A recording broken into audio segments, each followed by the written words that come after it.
tous, je prends un tout petit 5 minutes à l'abri des regards indiscrets, hein, au milieu de mon propre repas de famille, pour vous faire une toute petite chronique sur justement comment survivre au repas de famille.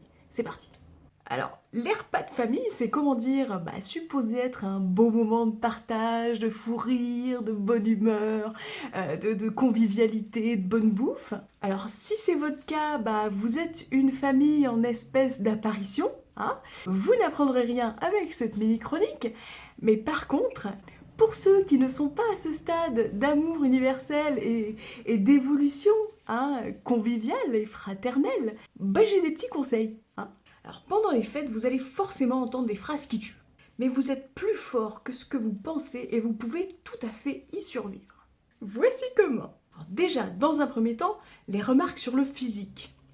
Exemple. T'as pas pris un peu de poids là? Toi, pour maigrir plus, il faudrait te couper une jambe. Voici ma parade perso pour vous aider à survivre à ces phrases qui tuent. Il ne suffit pas d'être mince pour ne pas être lourd. C'est humoristique, un brin philosophique, et le temps que vos convives comprennent la subtilité, vous aurez déjà pu retourner vers les petits fours. Ni vu ni connu. Pour le physique, préférez des phrases qui vont booster l'ego, faire plaisir quoi. Mais pour que ce soit raccord avec les énergies que vous allez envoyer, il faut impérativement que vous ne disiez que ce que vous pensez. Vraiment. En gros, ne soyez pas faux cul. Trouvez le premier vrai compliment qui vous passe par la tête et qui est sincère, et dites-le avec le sourire. Quelques exemples. Oh tata, tu rentres encore dans l'écharpe que je t'ai offerte l'année dernière. C'est trop mignon. J'adore tes boucles d'oreilles. Voici en vrac d'autres petites phrases qui tuent. C'est dommage que t'aies pas suivi les conseils de Philippe M. Chebest. Pour ta ballotine, je veux dire. T'aurais dû, hein? Bon, il l'a trompé. Ok, en janvier, c'était juste l'année dernière, on va pas en faire tout un foin, fermez-lui sa gueule. Elle a quel âge déjà, la nouvelle pouffe de cousin machin? Mais faites-la taire. Alors les jeunes, 18 ans, vous avez l'âge de procréer, c'est pour quand?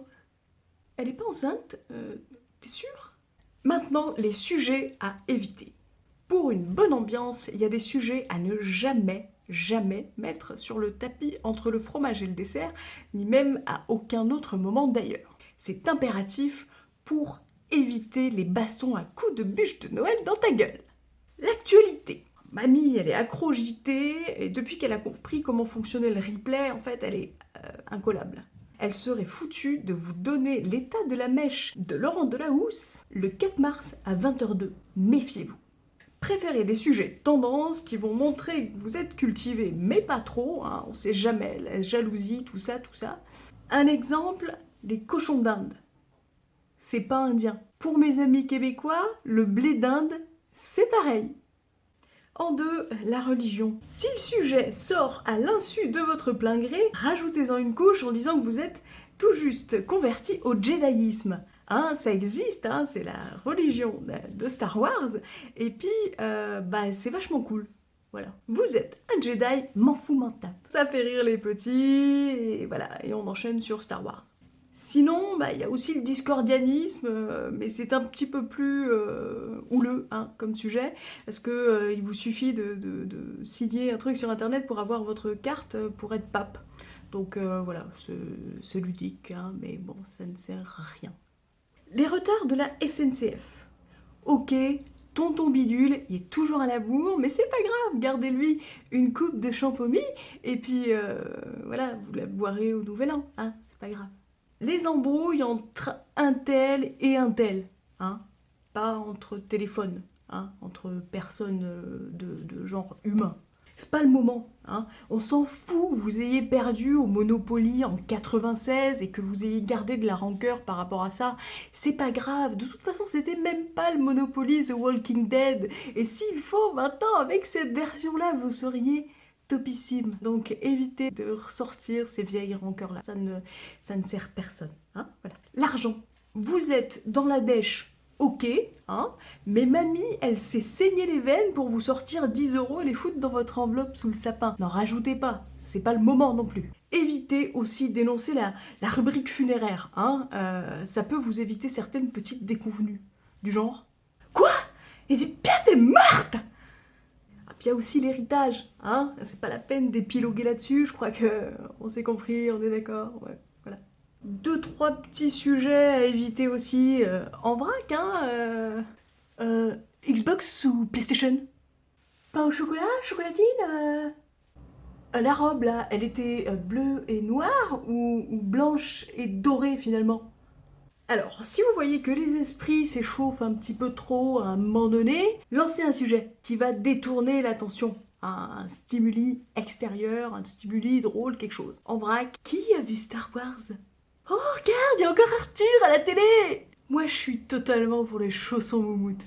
Ouais, j'adore. Il y a encore des chocolats dans le calendrier d'avant, c'est dingue!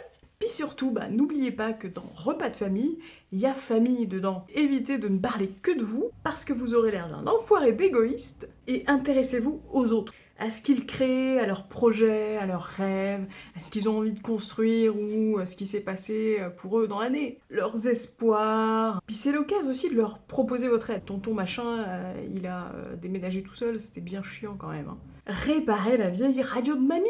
Ne laissez pas belle maman ranger tout toute seule à la fin du repas. Bande d'enfoirés d'égoïstes. C'est pas de game. Les dîners de famille, c'est aussi l'occasion de voir des gens que vous ne voyez pas tous les jours. Et c'est aussi l'occasion de prendre du temps avec eux, de jouer avec les enfants plutôt que de leur balancer des chamallows dans la bouche, hein, parce qu'ils crient trop fort. Bon, si jamais, hein, en cas d'urgence, il existe un lanceur de chamallows, très utile, je recommande. C'est le moment parfait aussi pour choper mamie, pour choper tata Grutine et leur faire un gros câlin. Faut prendre le temps de ça parce que tout au long de l'année, vous passez aussi rapidement que Flash Gordon l'éclair. Donc, en résumé, pour survivre à vos repas de famille, câlinez. Évitez les phrases qui puent, ne balancez pas des sujets pourris sur la table, soyez souriant, aimant et gentil, et vous m'en direz des nouvelles. Ah, et dernière petite chose, évitez les batailles de purée, parce que c'est juste dégueu. Puis vous allez aider belle-maman à nettoyer en plus. Je dis ça, je dis rien.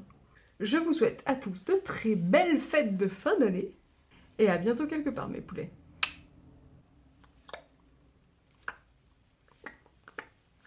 Retrouvez toutes nos nouvelles chroniques et toutes les émissions du Hack à Chaud sur notre chaîne YouTube.